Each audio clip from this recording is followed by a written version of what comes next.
We're honored tonight to have a man for all seasons to address us, Dr. Harold Brown.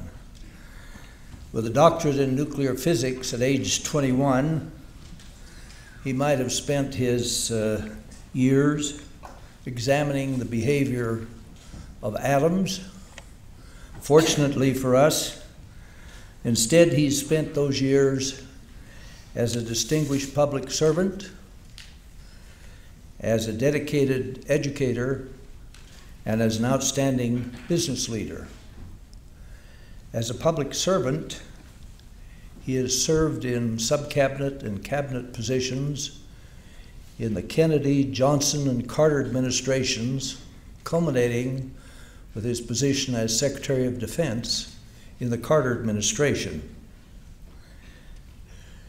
As an educator, he has been president of the California Institute of Technology, as well as a leading figure, major influence at the School of Advanced International Studies of Johns Hopkins University and at the Center for Strategic and International Studies.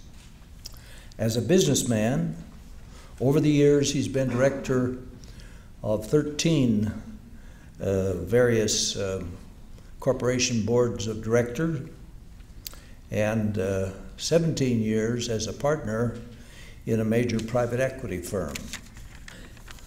His involvement with China has been long and detailed. He was, for instance, the first Secretary of Defense to visit China. When both of us were at the Center for Strategic and International Studies, I had the pleasure of going to China with him, and it was an illuminating as well as a most pleasant visit as he interacted with the political and military leaders of the Chinese Republic. So it's with great pleasure now that I present to you the Wheatley Institution's distinguished lecturer, the Honorable Harold Brown.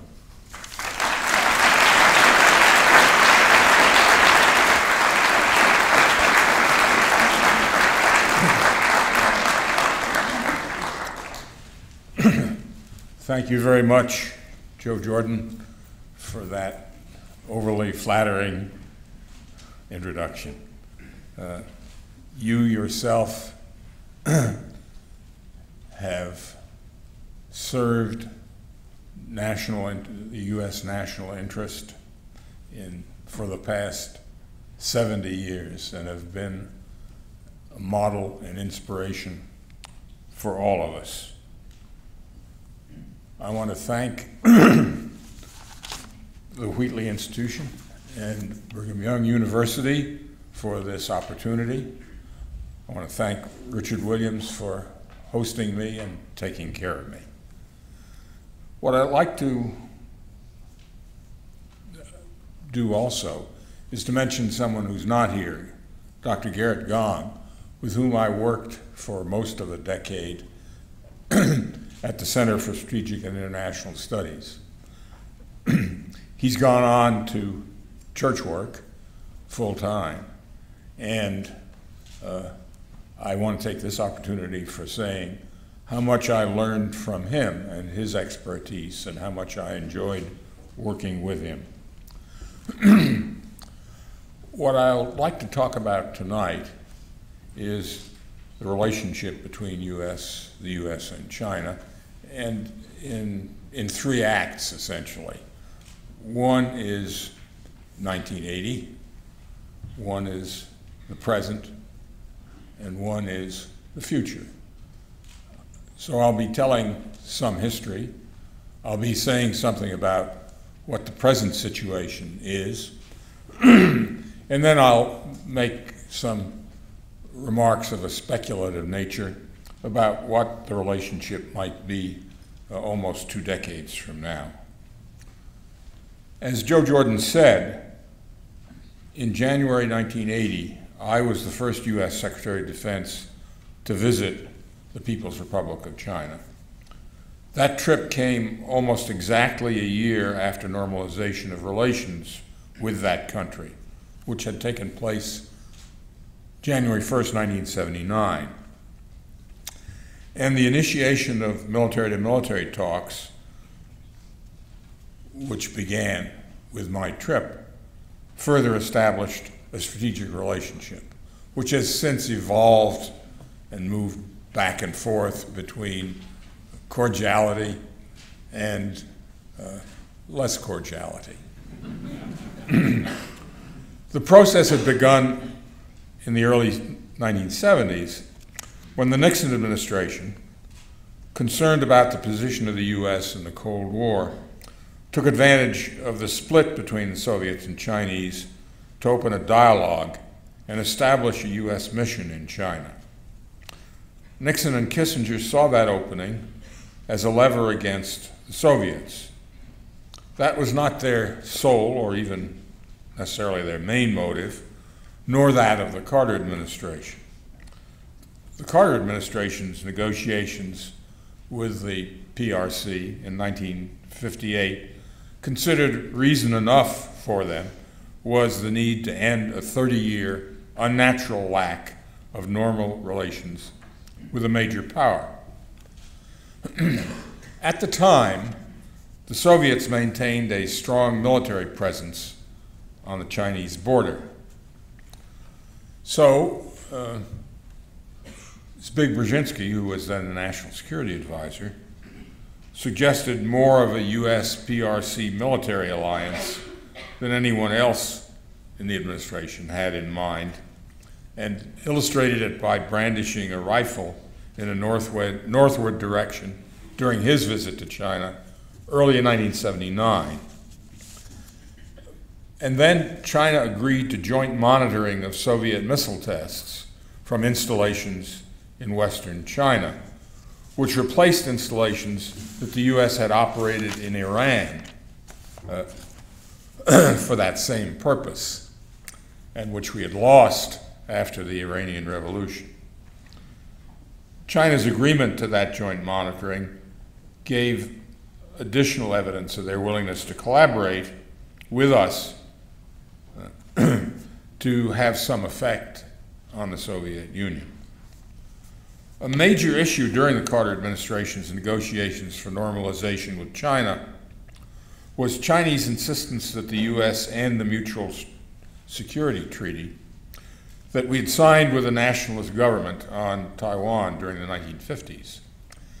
Gaining congressional acceptance of such an action depended strongly on an endorsement from the senior uniformed military. And so that led to a series of closely held, which means private, meetings with the Joint Chiefs of Staff. I explored with them the likely strategic results of normalization. They had concerns about losing air and naval bases on Taiwan, which we might need should North Korea initiate a military action. All of us worried about appearing to abandon Taiwan, an ally, if we took away troops and bases in the course of normalization with China. These were real concerns, but they were outweighed by the prospective consequences if we had failed to normalize relations with China. Such a failure could have inspired a rapprochement between the Chinese and the Soviets. And that would have freed up about 40 Soviet divisions stationed at the Chinese border, which Soviets could then have moved to Europe, where the US and our NATO allies already faced the Soviets' superior conventional troop strength. Interestingly, the then Marine Commandant, Bob Barrow, who had served in China for the US at the end of World War II, was especially strong in wanting to avoid that possibility. More Soviet troops on the NATO-Warsaw Pact front would be a real danger, and as a result of those discussions, the Joint Chiefs endorsed normalization. What happened next in 1979, as part of my story, is that then Vice President Mondale visited the PRC, and he tentatively arranged a trip from me to China as a natural follow-on to Deng Xiaoping's trip to the U.S. At the time, the U.S. State Department objected to my going to China. They argued that Secretary of State Cyrus Vance should go instead, and that he should focus on easing any dangers that the PRC-U.S. rapprochement might pose to the U.S.-Soviet relationship. Vance believed that America's relations with the Soviets would be inflamed by any appearance of a military or even a strategic political relationship between the U.S. and the People's Republic of China. And those relations, the relations between the U.S. and the Soviets, were already troubled by the Soviet actions in the Third World and strained by the belated discovery, actually a rediscovery because it had been there all along and we'd known about it, of a Soviet brigade in Cuba. That discovery had stalled Senate approval of the Strategic Arms Limitation Treaty, SALT II, but despite State Department opposition, President Carter approved my trip, and in so doing made me an emissary of the U.S. to the PRC. Incidentally, a week before I left, the Soviets invaded Afghanistan, and that was an action that they clearly had planned for some time before, and that invasion heightened the strategic aspects of my visit.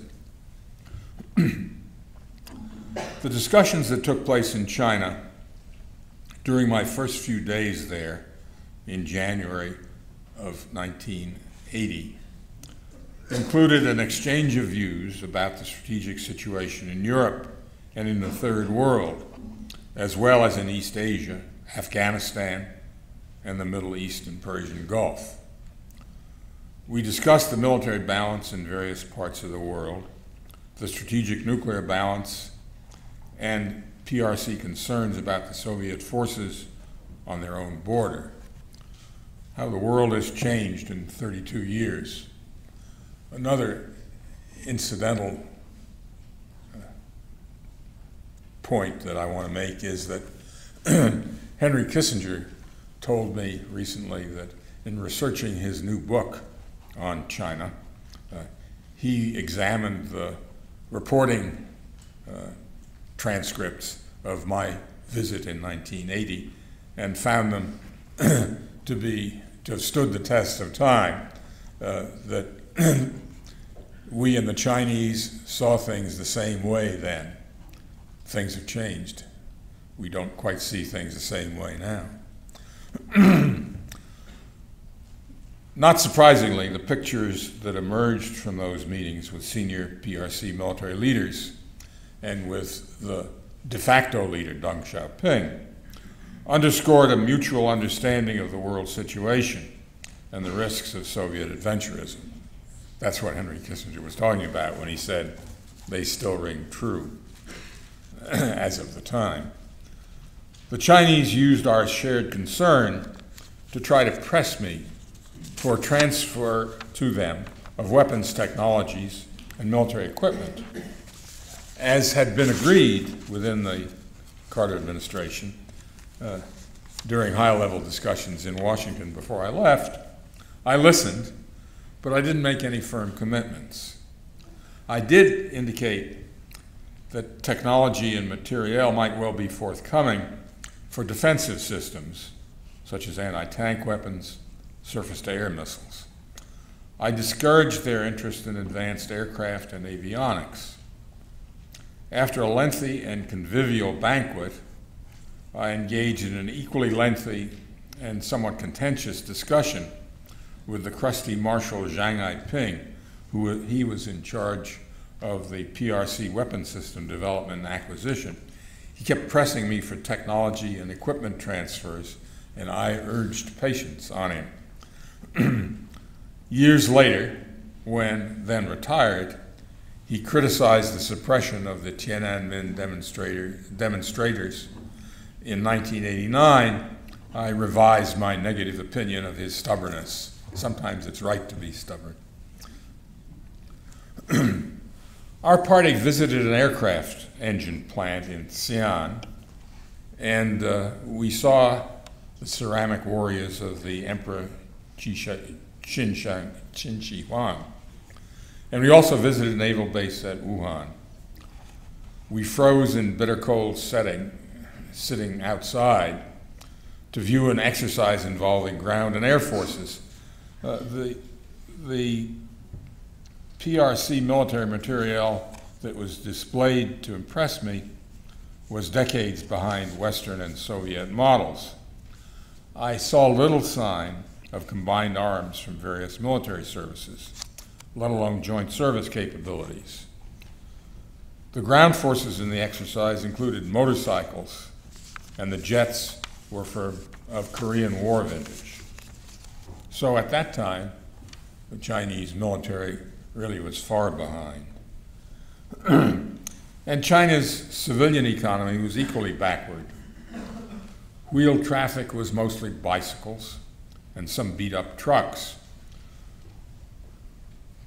The clothing that people wore looked like the beginning of emergence from the earlier Blue Ant version or era, which is when they all wore the same blue suits, blue leisure suits, sort of. I was impressed by the abundance of food in the city markets. That was a contrast with what I'd seen in the Soviet Union during the mid-1970s. But the countryside displayed very inefficient processing and transport. The most impressive buildings, of course, were those from the dynastic period of the Chinese emperors before that was overthrown in the early 20th century. The next most impressive were of the pre-World War II extraterritorial Bund in Shanghai. At that time, to summarize, the PRC had a long way to go to become a modern, prosperous, militarily up-to-date nation. But my meetings with Deng Xiaoping suggested that the PRC leadership had sensible ideas for how to emerge from its backward stance. So that was then.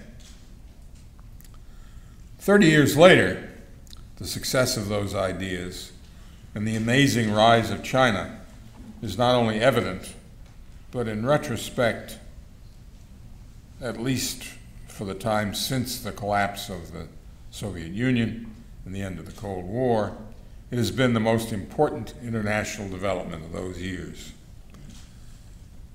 And the relationship between the US and the PRC is likely to be the most important factor in international affairs during the next 30 years, eclipsing even the effects of developments in the Islamic world. China's rise in the years since 1980 is as significant as that of the US and rather more significant than that of Germany and Japan, all of which took place during a roughly equivalent length of time from about 1870 to 1900. Each of those rises later altered and even threatened the existing international order.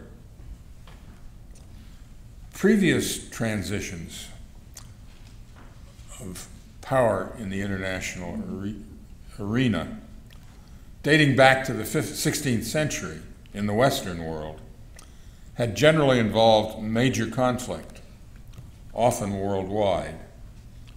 Spain had dominated from 1525 to about 1650. France thereafter to about 1750. And then Great Britain. That latter transition from France to Great Britain had involved war in North America, the Caribbean, and India, as well as in Europe. Early in the 20th century, leadership passed to the US without a military conflict with the British. But during the Civil War, the British government at least contemplated a last chance to suppress the U.S. and the U.S. rise to leadership, considering recognition of or even active intervention on the Confederate side. So these transitions don't come easily, and some of them never take place. During the past 32 years, from 1980 to 2012, China has experienced economic growth at least as rapid as those earlier examples of the US, Germany, and Japan. Its gross domestic product is about 10 times greater than in 1980. Its international footprint, political, financial, trade, has grown correspondingly, as have its technological and military capabilities. The PRC presents an alternative model of economic performance and of governance that challenges the Western model. How competition for world primacy will play out during the next few decades is likely to characterize much of the 21st century. If we look at some past challenges, we note that the Soviet challenge and its system failed. The Japanese economic challenge, which during the 1980s was seen by many as possibly replacing the US model, also failed to displace American leadership. The Soviets had a large, in fact the largest, geographic area and a large population and a major national resource base. But their political economic system was dysfunctional, and ultimately it was unsustainable. Japan was well organized with an educated and disciplined population, but it was and is limited geographically and demographically, and has very little resource base, natural resource base. China, in contrast, has a population much larger than that of the Soviets and 10 times that of Japan. What are the prospects for a peaceful rise, or otherwise a non-peaceful rise, of China, perhaps to preeminence? In the Pacific, where the future not only of East Asia but also of the US in large part lies, competition between the US and China is inevitable. But how likely is it to become adversarial or even violent? Let's consider first the current and near-term situation. We in the United States are used to preeminence after enjoying it, or some of us feel suffering it, for more than 60 years. We haven't always gotten our own way or gone unchallenged, but we have been the principal arranger and often the guarantor of the rules of international, economic, and security relations. China does not yet overtly challenge that role as an aspiring replacement, but it is serving notice that it doesn't passively accept our status. The PRC leadership and the Chinese public want to regain a position that China actually held for 1,000 years. China was for centuries the world's most advanced and prosperous state, dominating East Asia and its surroundings. And China now aims to redress 150 years of humiliations, disruptions, and impoverishment that lasted roughly from 1840 to 1990. And the PRC leadership is dedicated to achieving that goal. Like leaderships in other authoritarian states, and I must admit also in democratic states, it sees its retention of power as critical to the well-being of the state. To that end, but unlike the Western model, it prohibits political dissent, and it justifies its suppressive approach by pointing to the destructive history of rebellion in China. The Chinese leadership has real fears, and justified ones, of current unrest from rapid urbanization, economic and social change, ethnic conflicts in outlying provinces, and regional inequality between the coastal and interior Han regions. Dealing with domestic fragility in a nation of 1.3 billion is a demanding task. And to maintain political control, the leadership relies on economic growth and on nationalism. In achieving economic growth, the PRC leadership legitimizes its rule and impresses its neighbors, its trading partners, and its political interlocutors. However, its use of nationalism sometimes threatens to get out of hand and makes the leadership nervous. Both of those effects are amplified as China throws its weight around, as has been the habit of rising powers, as the U.S. did when it was a rising power. So far, China's increased influence has not been matched by an acceptance of responsibility for maintaining the international system, which, of course, the Chinese note was established without their participation, and so does not reflect their interests as they think of it. China tends to take an approach of narrow self-interest on issues like intellectual property or loosening currency exchange rates, as well as in issues of international security. At the moment, the PRC is flourishing in economic growth rate, accumulation of financial assets, acquisition of title to natural resources across the globe, political influence, and military and technological strength. Meanwhile, as we all know, the U.S. slogs through what we hope is only a bad patch.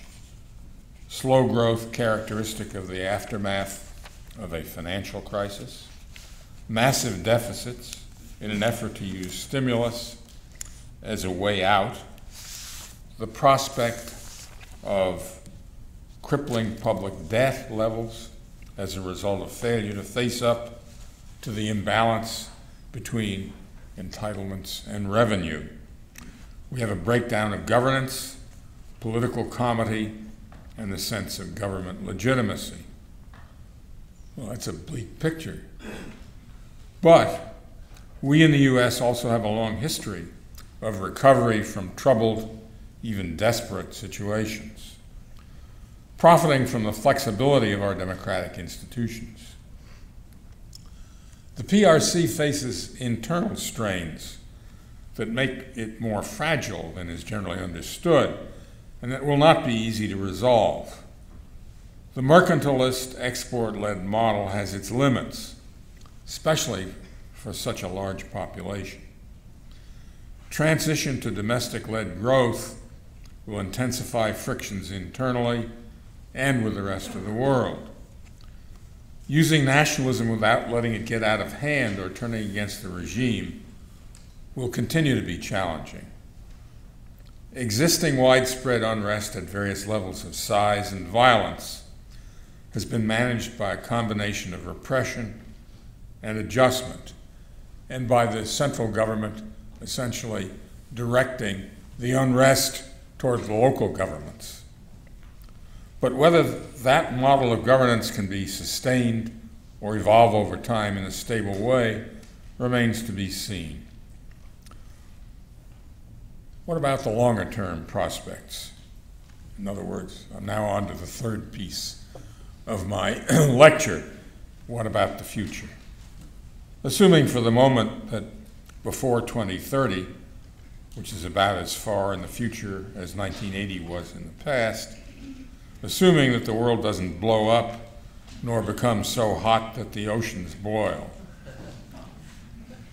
First, I should note that 20-year projections are likely to miss the most important new developments and changes. 5 to 7-year ones are more likely to identify the issues, but much less likely to predict their outcomes correctly. Second, as I have already noted, rising powers have historically engaged in conflict, usually in warfare, with leading status quo powers. And in this scenario, China is the rising power, the US is the leading status quo power. The US-UK exception featured strong political and cultural affinities and a shared language, which are not present in this case. That history of past transitions should worry us. There are some countervailing factors, however. The existence of nuclear weapons, while it threatens mutual destruction, maybe because it threatens mutual destruction, inhibits direct military conflict, as it did during the Cold War between the US and Soviet Union. Now, it's true that the US and China did fight a war during the 1950s, the Korean War. But during that time, China didn't have nuclear weapons. Political theorists have often suggested that close economic relations, and we have close economic relations with China, tend to reduce the chances of political and especially of military conflict. But the imbalances in trade and related policies have exacerbated US-China tensions, and in the short run seem as likely to worsen as to ease them. In the coming decades, they will have to come into balance, either by agreement or by a sharp and unpleasant discontinuity. Traditionally, countries in the neighborhood of a rising power fear its growing influence, and China's neighbors are correspondingly apprehensive about the prospect of PRC domination. Accordingly, most of them look to the US to provide an offset to that prospect.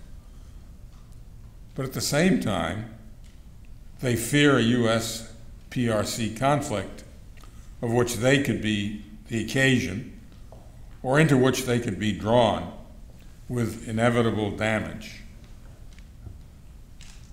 The case of the elephants fighting and damaging the grass. Those political and security concerns about their independence exist alongside of an economic fact. Most of their trade is with China, and unlike the imbalance in US-China trade relations, their trade with China is fairly well balanced. The situation between the US and China differs from the earlier cases of the Soviet Union and Japan. In the first, USSR case, the Western Europeans who were under military and political threat from the Soviet Union had almost no economic relations with it. In the second case, Japan's post-World War II economic relations with its East Asian neighbors were unaccompanied by any military threat or significant political influence. Looking at the situation and trying to say what it means, my own conclusion is that the PRC, as a rising power, will inevitably expand its influence, especially, but not only, in its neighborhood, East Asia and the Western Pacific. It will push on its neighbors and extend its military capabilities geographically. Those neighbors will look to the US, look to a US presence and US capabilities to balance or offset that PRC behavior and that PRC influence. but they will also fear a U.S. PRC military confrontation. The U.S., in turn, will not want the locals to drag it into confrontation with China, but at the same time, not want those neighbors to fall into China's orbit. Another challenging task for U.S. diplomacy and security policy. Of Japan, India, the Republic of Korea, Vietnam, the Philippines, Thailand, Myanmar, most will look to the U.S. as the far-off balancer to a potential local dominator. But a couple of them may conclude it's safer to steer closer to the PRC. U.S. actions responding to the concerns of these neighbors and in support of its own interests, such as pushback to the south in the South China Sea, cooperation, joint military exercises with basing rights or even port or airfields to those neighbor nations, will be taken by many in the PRC and likely by its leadership as evidence of an attempt at containment or suppressing what they think of as China's peaceful rise. In turn, the Chinese push for economic and political leadership and perhaps military dominance in East Asia and the Western Pacific, which I must admit could be compared to that of the U.S. in North America and the Caribbean, will likely be seen in the U.S. as potentially aggressive and threatening. Well, you put those attitudes together, and there's a real risk of a self-reinforcing downward cycle, often compared with that engaged in between Great Britain and the Germany of Kaiser Wilhelm in the early years of the 20th century, with what we all know were disastrous results. Looking ahead to 2030, we can speculate about relative economic weight, internal political structures, and military capabilities of the U.S. and China, as well as their respective foreign and security policies that I've already mentioned.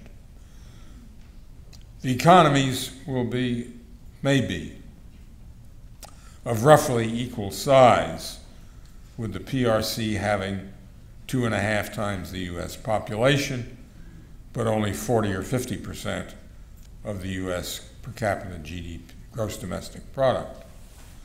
Both are sure to have continuing internal problems.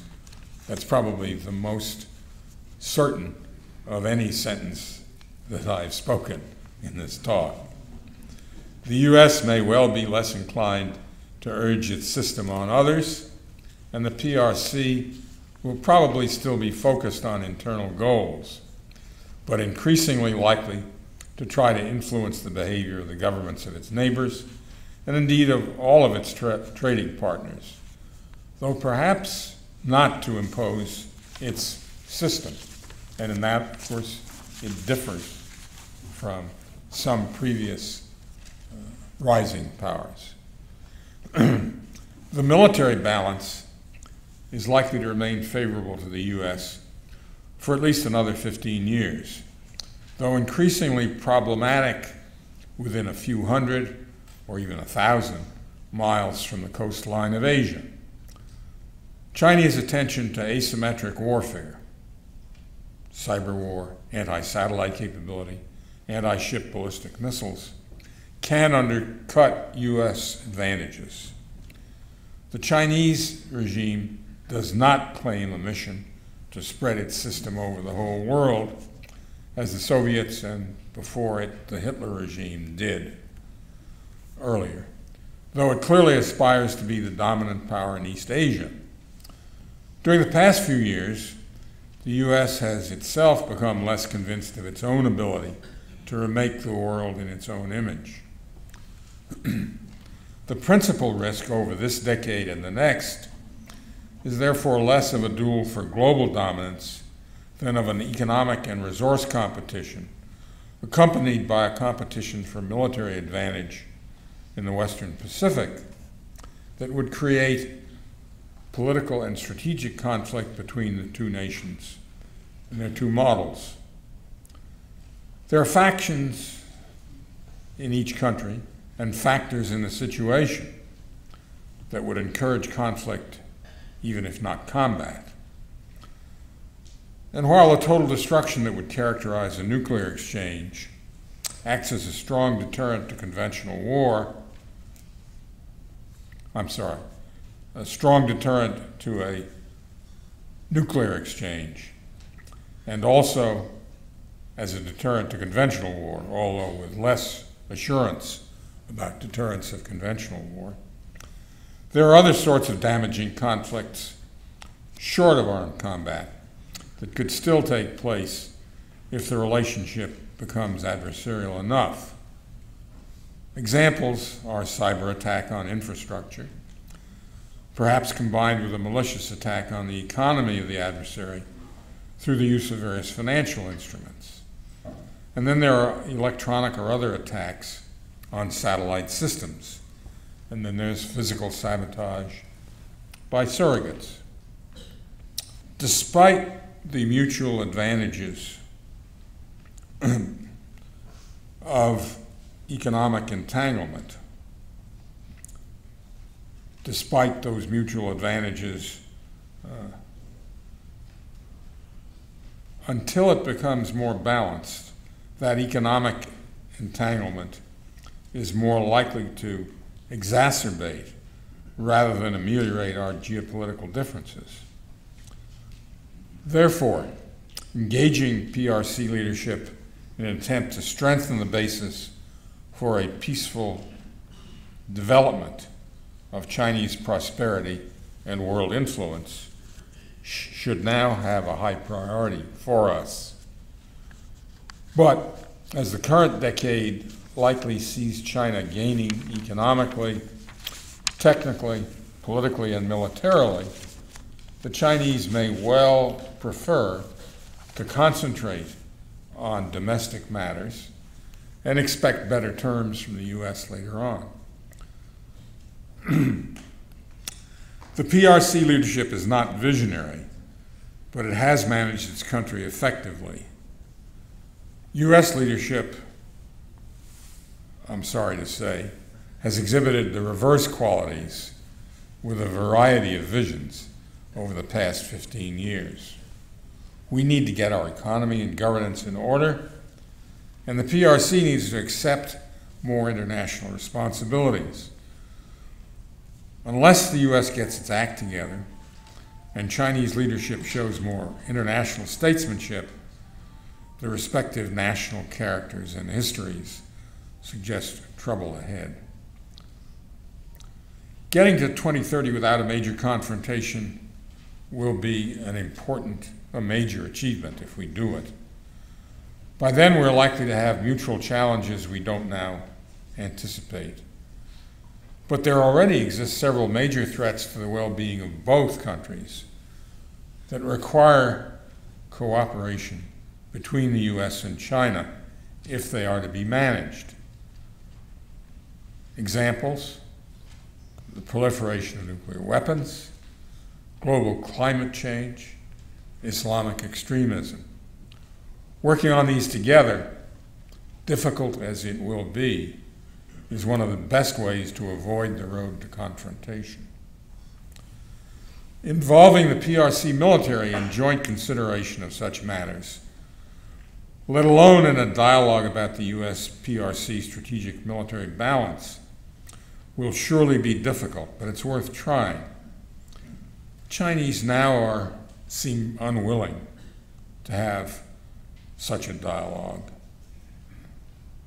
In contrast with what we were able to do with Soviets in 1980 in terms of discussing the military balance. But having military participants in diplomatic talks And in so-called Track 2, that is non-government, or Track 1.5, non-government but with government observers, those kinds of discussions would be a good start and could lead to official military-to-military talks. For example, on agreed rules of the road in the operation of Navy and civilian maritime traffic. Conceivably, if those work, we could move on to a discussion of the strategic military balance, although that's going to be very hard to get to with the Chinese.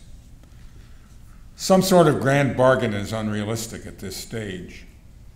Accordingly, U.S. policy should include preventing successive adversarial incidents, of which we've had a couple, and adversarial actions that could set relations on the wrong track for a long while. We need to find accommodation to PRC legitimate aspirations and resistance to hegemonic claims that both avoid the escalation of the historic causes of armed conflict. And what are those causes? Well, they were characterized about 2,500 years ago by the Greek historian Thucydides. He characterized the causes of conflict as fear, honor, and interest. Fear of attack or subordination, perceived threats to vital interests or to national honor and self-respect. Americans tend to want others to be like us. We have a missionary spirit, something that should be familiar in this place. The Chinese tend to expect deference from other countries, which they tend to consider as lesser countries. These characteristics can easily lead to a clash by exacerbating natural tension between the leading power and the rising power, or in the Chinese case, the rising power. A seriously adversarial relationship, risking conflict between the U.S. and China, is not inevitable. Avoiding it will require skill on the part of both sides, perhaps more skill than has in recent years been shown by either side. Thank you very much.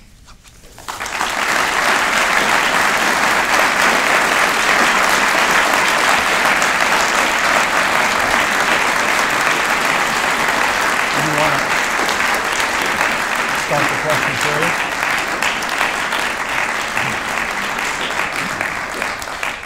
We have a few minutes for a few questions if you'd like to come to the microphone right there.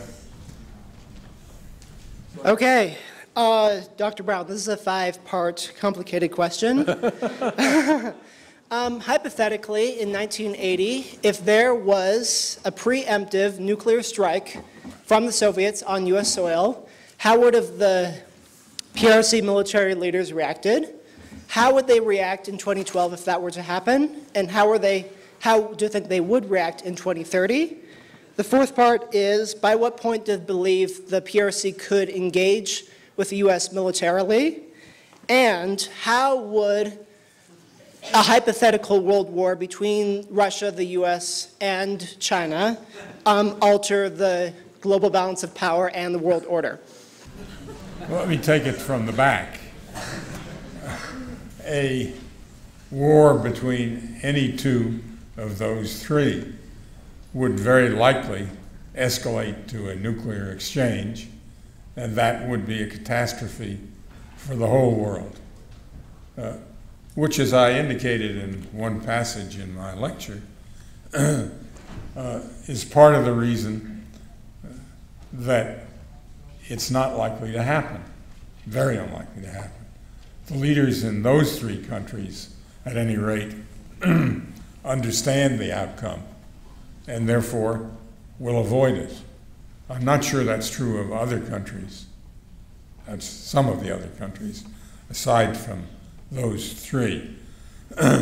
With respect to a thermonuclear war between the US and the Soviets in 1980, I think the Chinese, because of the immense damage not only to those two countries, but to China as a result of radioactive fallout, would not have looked forward to that, despite Mao's occasional suggestions that China would survive such a war, and indeed would survive a war that included a massive nuclear attack on China.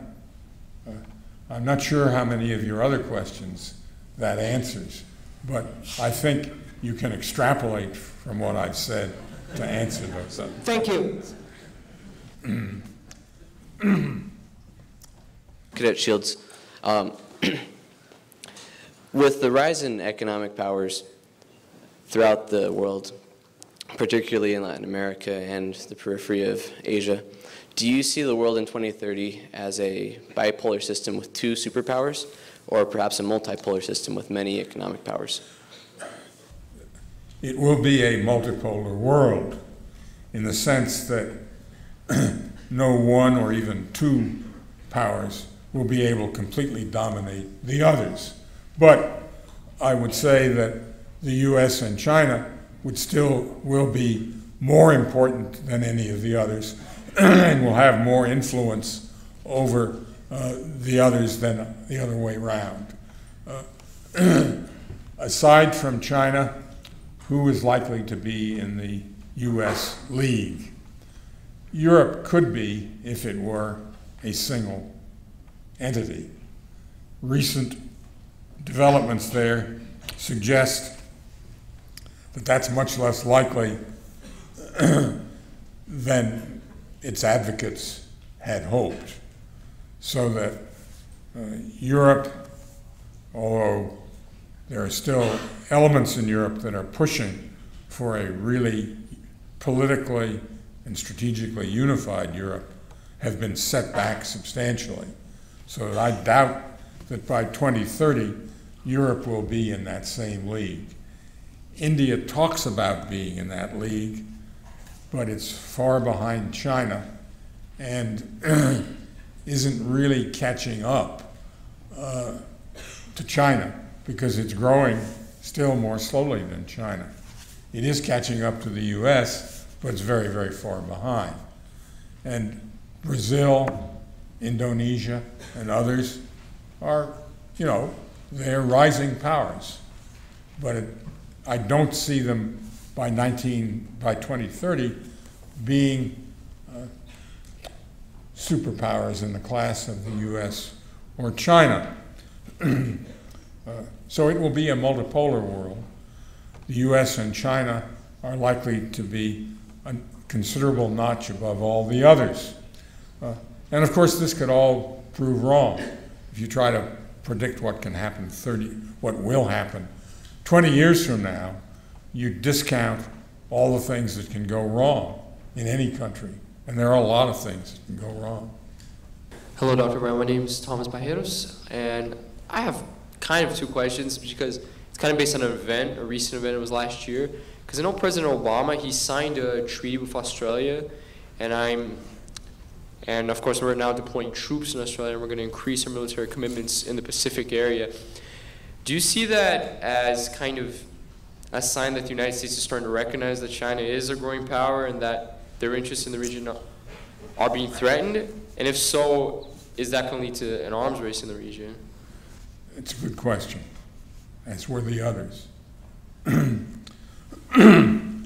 What's been agreed with Australia is a very small presence, about 2,500 troops, largely on a rotating basis.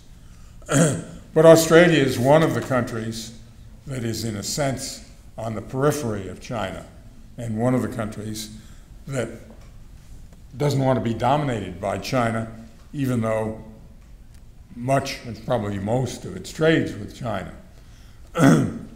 It's a signal both to the Chinese and to the countries around China that the U.S. intends to continue to be a power and influence in the Western Pacific. And we have very important interests there too. The fact that China's only 1,000 miles away and we're 9,000 or 10,000 miles away doesn't mean that we don't have as significant an interest there as they do. And this is a signal to them and to the other countries in the region that we intend to maintain our influence there. It's not aggressive. 2,500 troops in Australia is hardly a military threat to China, but it's a sign. It's an indication that we can and should carefully calibrate any military move so that it doesn't, to an impartial observer, is there such a person, seem to be unduly threatening or aggressive. And I think this falls into the not unduly threatening or aggressive category. Dr. Brown, thank you for your comments this evening. You have to excuse me, I'm a little under the weather. I'm an undergraduate physics major here at Brigham Young University, and I plan on continuing on and doing graduate studies in that field. And I'm curious what counsel you would have for students like myself who are interested in future Sino-American relations. Thank you. Well, good for you. You started out on a good track. Don't feel that you have to confine yourself to it, however. I think that there are two levels, maybe three, to talk about in this connection. First, international scientific relations between scientific communities, I think inevitably are helpful in easing stressful international situations. There's a long history in U.S.-Soviet relations of scientists to scientific groups setting aside, at least to some degree, national prejudices, and on the whole, exerting a good influence in easing relations. I say that even though I often found such activities to be either irrelevant or annoying, because in the case of the U.S.-Soviet relationships, the Soviets would say to their American counterparts, look, we're as impartial as you are. You feel you can criticize the American government, and we feel we can criticize the American government. So that level, although sometimes annoying, I think in the end was quite useful. Second, there is the citizen-to-citizen relationship, professional relationship. When scientists work together, not on political issues, but on scientific issues, that automatically, I think, creates a degree of commonality and empathy. So that also can be helpful. And then the third level is your participation either as a scientist or if you go into management or other fields as a scientifically literate and capable person in all of the activities of citizenship, dealing with U.S. domestic issues, dealing with those issues that I mentioned that are damaging us both domestically and internationally. That's a way that you can contribute. And finally, I wouldn't rule out for you any more than I did for myself, taking an active public role if that appeals to you after you've completed your academic studies and participated in research or business that uses the fruits of those studies for further personal and community advancement. Good evening, Dr. Brown. My name is Philip Itoigui. My question to you tonight is to ask, given current tensions between the PRC and Taiwan, given projections for the PRC's rise in mainly economic power, how do you foresee them maybe becoming formalized in the near future? There have been tensions. They're easier now. The recent Taiwan election elected someone who has a non-adversarial attitude toward the PRC and defeated the candidate who would have been more adversarial. But the bulk of the Taiwanese population still is against being absorbed into China. In the future, as time rolls on, the increasing economic ties and the free movement of people back and forth